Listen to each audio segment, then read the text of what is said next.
Aloha and good morning. Hope you guys are all doing well, having a fabulous weekend. Hope everything has been fantastic this holiday weekend for those of you in the US celebrating Thanksgiving weekend. And for those of you not in the US, hope you also had a fantastic weekend and looking forward to a great Monday. Let's jump right into this. Have a fantastic question here. It says, "Hi Matthew, thank you so much for creating an audio blog." You're welcome. My pleasure. I've been listening to all of the posts and learning lots. I did the accelerated NLP training recently in Toronto and will do Huna next March. Fantastic. Huna in March is our 44th Huna, and I'm very much looking forward to that. I'm now working on the NLP 30-day action plan and test. Good. Sometimes I feel mentally exhausted trying to keep myself aware of myself and others while doing the observations. I realized that sometimes I preferred not to create rapport and wanted to forget about the exercises so I could find some relief and rest. that's by on a side note, that's perfectly okay. Relief and rest is fine. I'll talk about that in a moment though. It was like my unconscious got rebellious. Uh-oh. The thing is that the more I do the observations, the more difficult it is to stop them, and therefore I get more exhausted. Is this normal? How do I increase or distribute the energy when starting this new path? Does it get better over time? I feel highly motivated and still feel overwhelmed. Your guidance is very appreciated. Thank you so much again for your email. And it was a great group in Toronto. You know, for those of you that are listening that were there in Toronto, it was a great training. I hadn't been to Toronto for a number of years, and so it really was a lot of fun. Thank you for being there. So let's tackle this question. This is a fun question, and it's one that I get asked a lot in my trainings. And sometimes I get asked it from an emotional standpoint, sometimes from a mental, sometimes from an energetic. So what I like to do is I like to give really simple examples to help you understand who and what you are. So sometimes we set expectations on different facets of who we are without realizing that there's a similarity.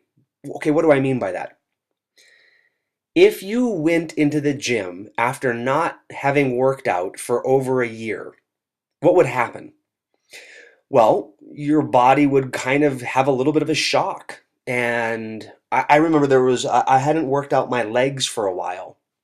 I do a lot of walking, dance hula, and so I had not neglected, kind of eased off my legs a little bit and just been working primarily upper body and letting the cardiovascular that I do handle my legs. Well, one day I woke up and I said, you know what?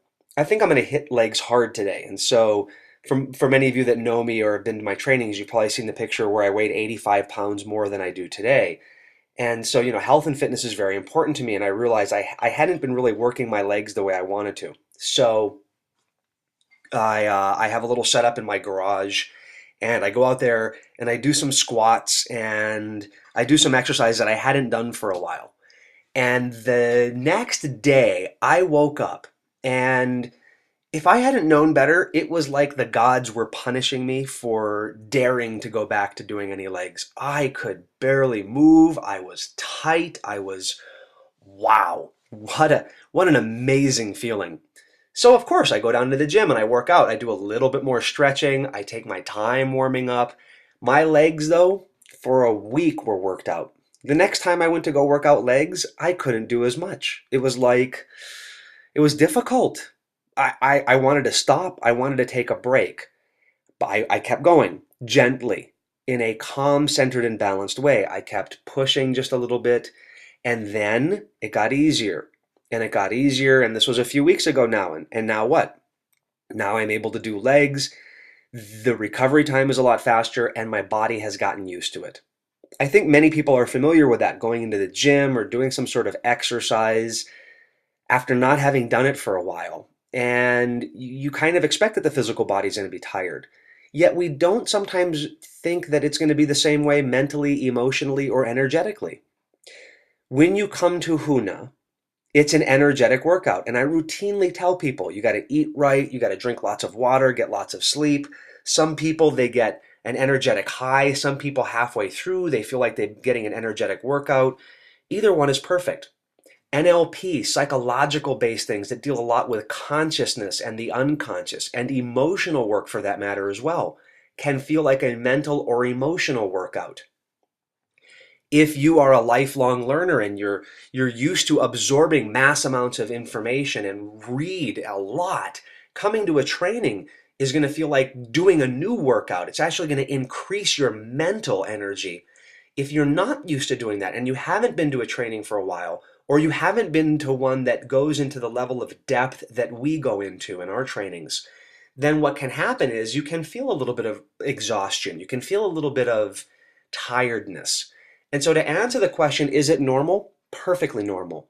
Happens to me too. Happens to me on the physical, emotional, mental, and spiritual level. Happened to me when I went back to school to get my PhD. Happened to me when I went to take a values training. Went and took a values training with the team at Spiral Dynamics, Chris Cowan and Natasha. And that was a little bit of a mental workout. I hadn't been a student for that long. I think I was there for 6 or 7 days. I hadn't done a 6 or 7 day training for a while. Towards the end of it, I was feeling a little bit of that mental workout, but because I absorbed so much information, it actually gave me more energy. And I went right into teaching the Newport Beach training right after that with a ton of energy. And so it all depends on who you are. It will get easier over time. And what you want to do is just give yourself a break. Find something that you can do that relaxes your mind. You said now, the thing is, the more you do the observations, the more difficult it is to stop them. The goal shouldn't be to stop them.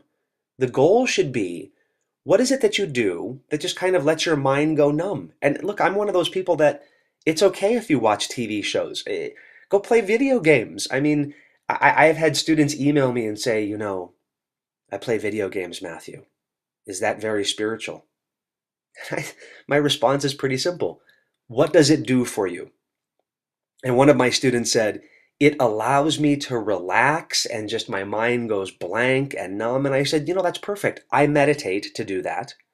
You play video games to do that. So what?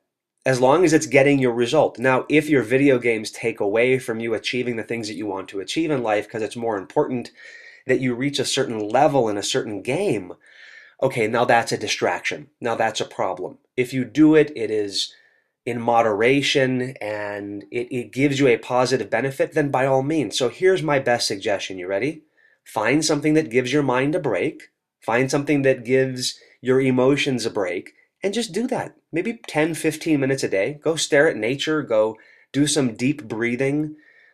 We have a CD, the Hiolani meditation is a fabulous meditation that can help you out with that. If you got that at the training, pop that in, listen to it. Just do 10, 15 minutes of meditation.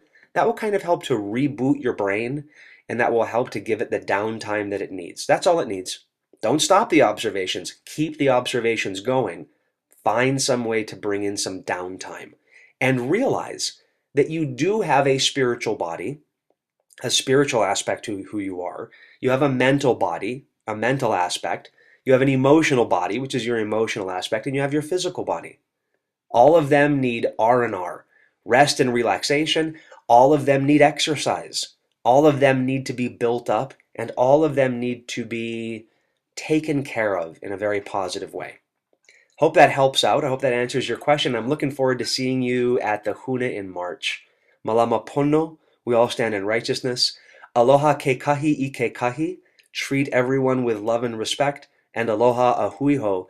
Take care. Class dismissed. Love you all.